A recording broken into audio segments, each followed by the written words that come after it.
I'm going to see if I can talk loud enough. I'm here in the airport. I know, sort of like a secret spy mission.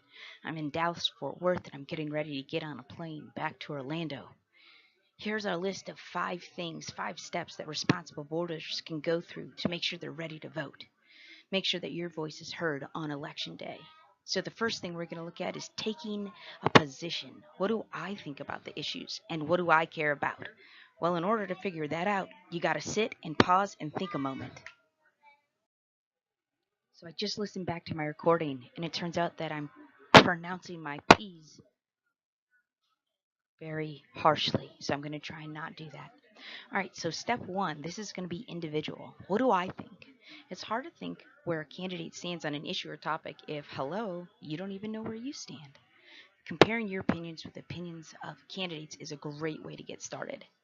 So, first thing you're going to do is individually, you're going to check off 3 issues that you care about in the first column. If you don't see your issue there, you get to write some in for other.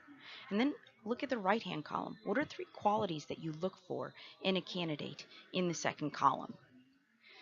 So, this is individual and silent. Teachers, you may want to set a 5-minute timer, and at this time, you can click one of the pause, either the pause button or the cat pause below. I know, I'm really proud of that. All right, good luck. 5 minutes, go.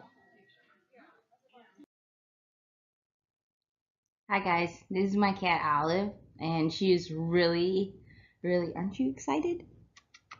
She is really excited to learn about step 2. I know, she's so happy, so happy. Okay, Ollie, so we're gonna go on and we're gonna research the candidates, all right? So basically what you have to do is make your own library, and I know how much you love to read. Do you love to read? Can you say hi to everyone? Can you say, are you so, look how happy. You're not? Okay. I'm going to let you go sit for a minute, okay? All right, come back when you're ready, okay?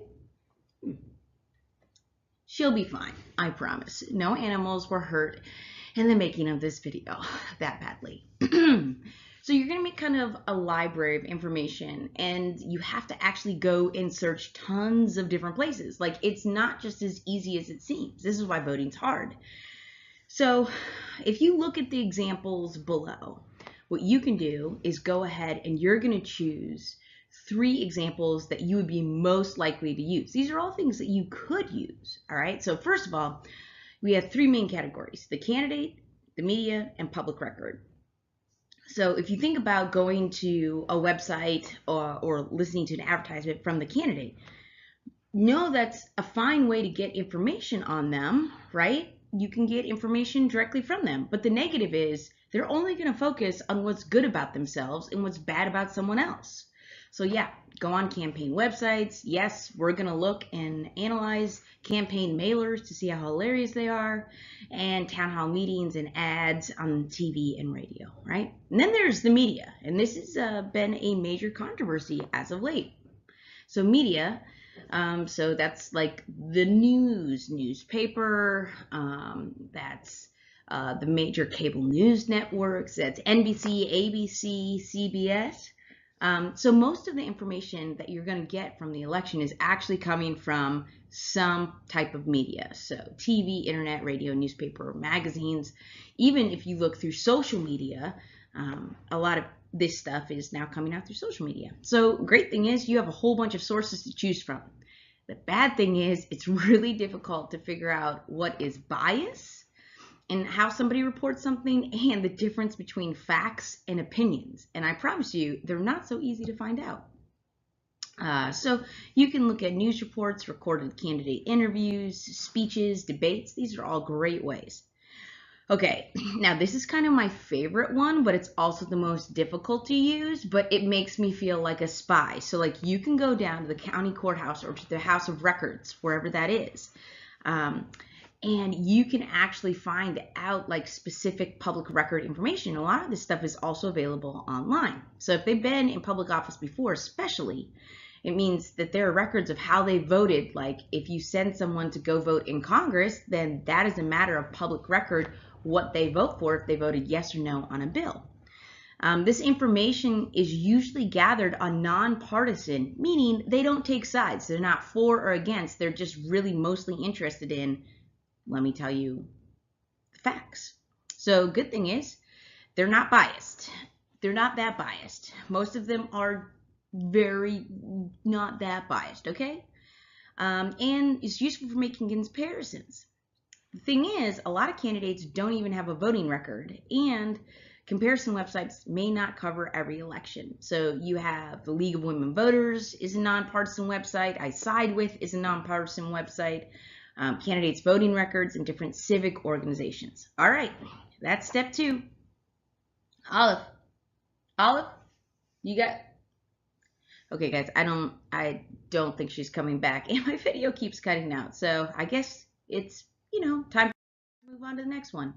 Okay, step 3 is going to make you zen like this ninja. By the way, this is like a peaceful, non-violent ninja, just in case anybody was wondering that. So you got to learn about the leadership skills and qualifications of the candidates. How can you tell if someone's going to be a good leader or qualified for the job? It is really difficult. So here are 2 kinds of things you can look at. You can look at their background. What kind of jobs have they had in the past? Do they have a good reputation in your area? What kind of education do they have? This is my favorite question because it's like very odd. Do they have any skeletons in their closets?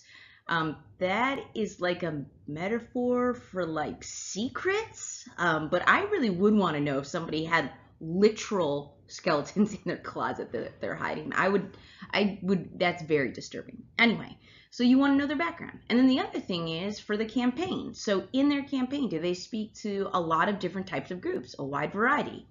Are they willing to participate in a debate, as in willing to participate in a conversation with somebody else in exactly how or exactly what they think? And then do they answer hard questions or do they dodge them? Like, what do you think about the group of migrants headed toward the United States border? What do you think should happen with that? And if they're like, look, a distraction, well, I want a candidate who's at least willing to address the issue. How do they act in press conferences? So press conference is like you are the person and there's a whole bunch of reporters standing in front of you and they ask you questions. Some of my favorites to watch are in terms of sporting events, when coaches usually who have done terribly go off and start yelling and stuff. Oh man, it's really entertaining. Playoffs is all I have to say about that. If you think that's funny, thank you. And if you're like really weirded out, I understand. Step 4.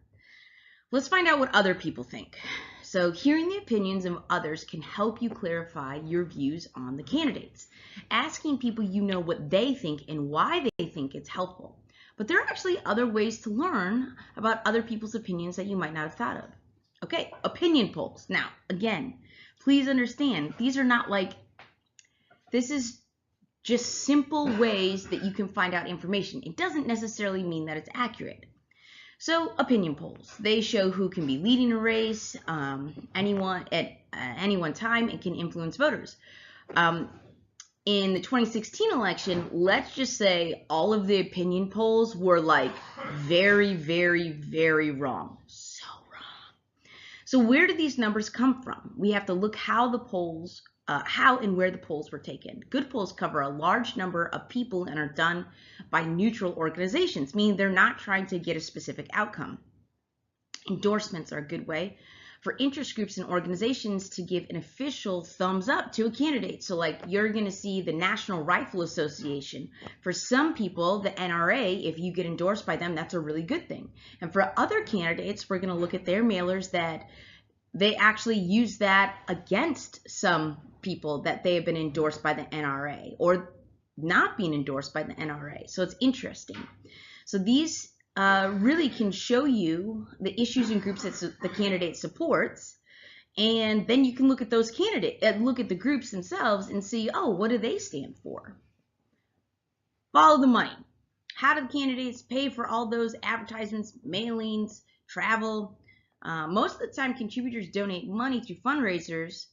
The sources of money can influence how candidates act in office. So that's really difficult because, like, how are things, I don't know. It is a very tricky thing that money is super important to making things successful, but at the same time, like, bribery is wrong. It's not very moralistic. All right, step 5. Now you got all of that stuff and you brought it together.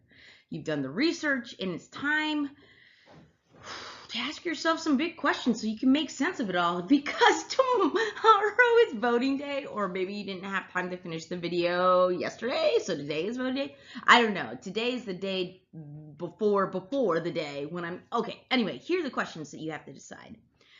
All right, so which candidate showed the most knowledge on issues? And you might have certain issues that you care about more than other issues. So like if a certain candidate thinks a lot of the same things that you do on those issues, that's probably a good person to vote for.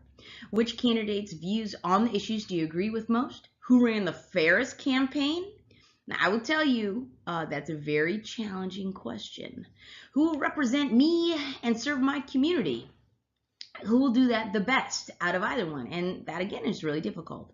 Which candidate has the leadership qualities that I seek in a candidate? And that was a really difficult thing about the 2016 presidential election, is that both of the Democratic and the Republican Party candidates were very unpopular. And one of the reasons why both Hillary Clinton and President Trump were very unpopular was many people did not like their leadership qualities that they had. And so it's interesting how important that is. And then we still have the president that we have.